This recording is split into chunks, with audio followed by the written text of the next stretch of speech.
Nintendo. We all know it. It produced legendary series such as The Legend of Zelda, Super Mario Bros., and many others.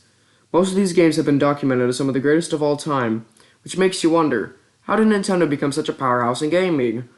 Well, believe it or not, it started with a ban on poker cards. Welcome to Nintendo, from playing cards to playing systems. Chapter 1, No Poker? Our story starts in the year of 1889, where the Japanese government has just passed a ban on poker cards due to how they were used in excessive gaming. Considering this, a man named Fusajiro Yamauchi starts printing playing cards called Hanafuda. These cards were legal since the ban only applied to poker cards, as previously stated, which were the most popular gambling cards in Japan. However, Hanafuda, or flower cards, weren't as popular as poker cards. Because of this, it took a while for Hanafuda to gain popularity. Back to Yamauchi, he calls the new company he created Nintendo Karuta, also known as Nintendo Kopai, on September 23, 1889. Nintendo in Japanese means luck of heaven. Chapter 2, the transition period. After the creation of Nintendo Karuta, Yamauchi's business stayed the same, making Hanafuda for the first decades of Nintendo's existence. Which is a bit boring, but sure, do what you ever want. Of course, there were changes, like Fusajiro stepping down, and his adopted son-in-law, Sekihiro Yamauchi, taking his place in 1933, changing the name to Yamauchi Nintendo and Company. And also creating a distribution company called Marafuku Company Limited in 1947. But then, in around 1949 to 1950, Sekihiro suffered a stroke, with the next president being Shikanojo Yamauchi. However, that didn't happen due to Shikanojo abandoning his family. So the title of president went to Hiroshi Yamauchi, who ruled office from 1949 to 2002. This guy was the CEO of Nintendo for 53 years. But anyways, Hiroshi started with changing the name to the Nintendo Playing Card Company. However, knowing that playing cards were a bit limited in their appeal, he somehow got a deal with the Walt Disney Company in 1959 to make playing cards with their characters. This expanded Nintendo's reach greatly. With one last name change to simply being named Nintendo, Hiroshi pushed the company to a new industry.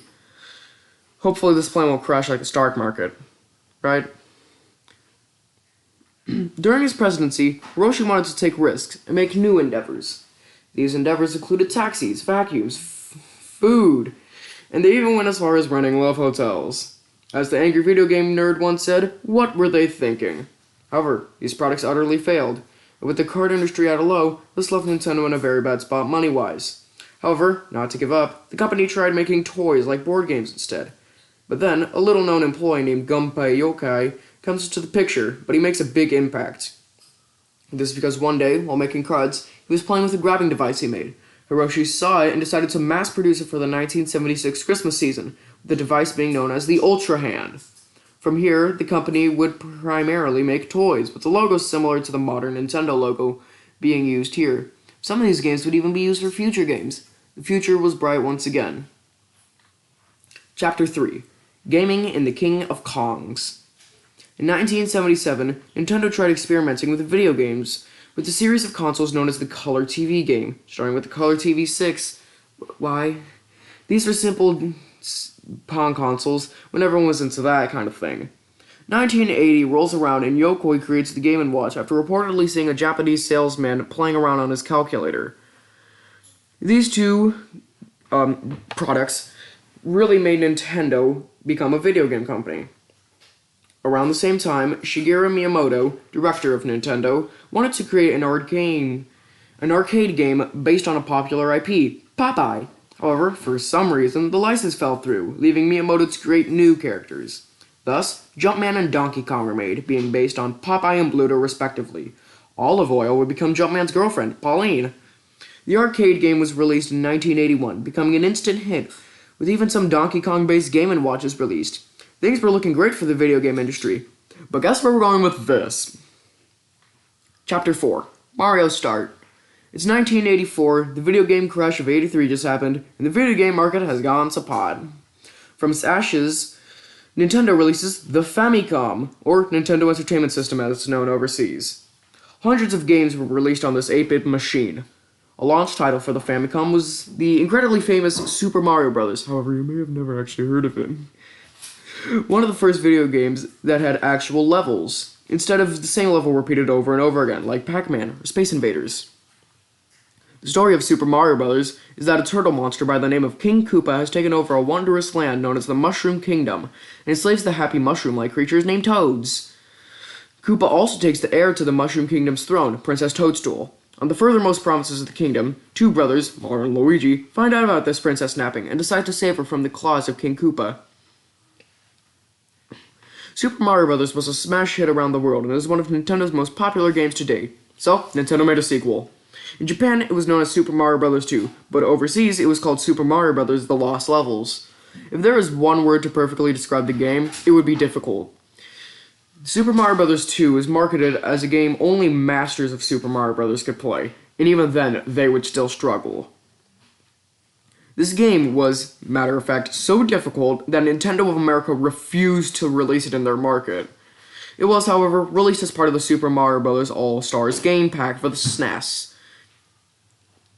Super Mario Bros. Helped make the Famicom/NES popular for the gaming industry, and because of it, as well as some ingenious marketing showing the NES as a toy, the video game market was renewed, and Nintendo was the leader of the whole thing. Chapter 5. Is it Link or Zelda? Who doesn't love a good old fantasy game? Legend of Zelda, Hyrule Fantasy Zelda no Densetsu in Japan, revolutionized the fantasy game genre and helped Nintendo's boom accelerate. The Legend of Zelda was inspired by Shigeru Miyamoto's childhood of exploring caves and woods near his backyard.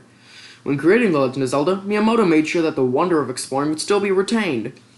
The game was released on February 21st, 1986. It was made with widespread acclaim for this wonder. The story goes like this. The 8 dungeons of the Hyrule Kingdom held the 8 pieces of the Triforce, a mystical relic that held the power to grant wishes. However, a pig demon by the name of Ganon broke the Triforce. He kidnapped the Princess of Hyrule, Princess Zelda, into his own dungeon. A few years later, after this calamity, a young hero by the name of Link, not Zelda, met an old woman named Impa, who told him of the kingdom's plight.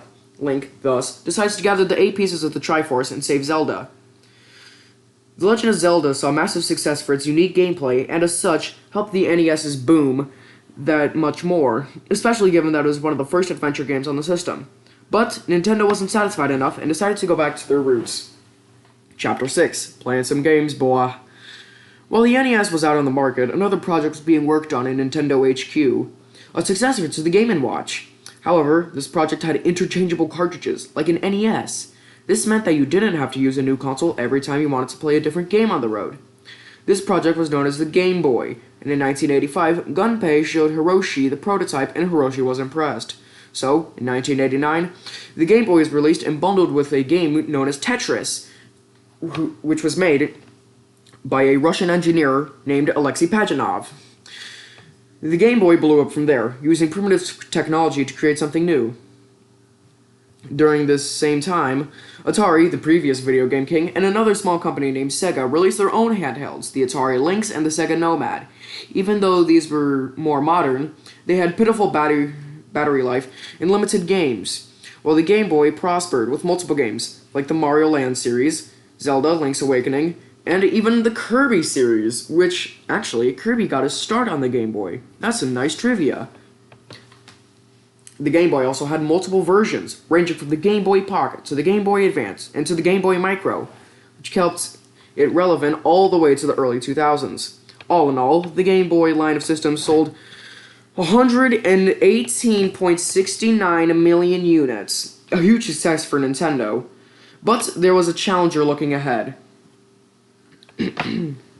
Chapter 7. The Bit Wars and the SNES. While Nintendo was booming, another game company was lurking in the shadows. This company? Sega. You may have known of Sega. Sega was a small arcade company created in America that moved to Japan. At first, they weren't that successful, with their Master System 8-bit machine not selling well, except for Brazil. But then they made a comeback with their Genesis and their competitors Mario, Sonic the Hedgehog. This console war between Nintendo and Sega would last for many years, but that didn't stop Nintendo from creating Their next system, the Super Famicom / Super Nintendo Entertainment System / SNES, which was released on November 21st, 1990 in Japan, and about a year later everywhere else. Even with new competitors, Nintendo was still the king of gaming, at least for the time being. Conclusion. In summary, Nintendo went from a playing card company to one of the giants of the gaming industry. They've had successes like their NES and Game Boy, and failures like most of their other ventures. Even if the industry is ever evolving, Nintendo will always remain a constant in people's lives.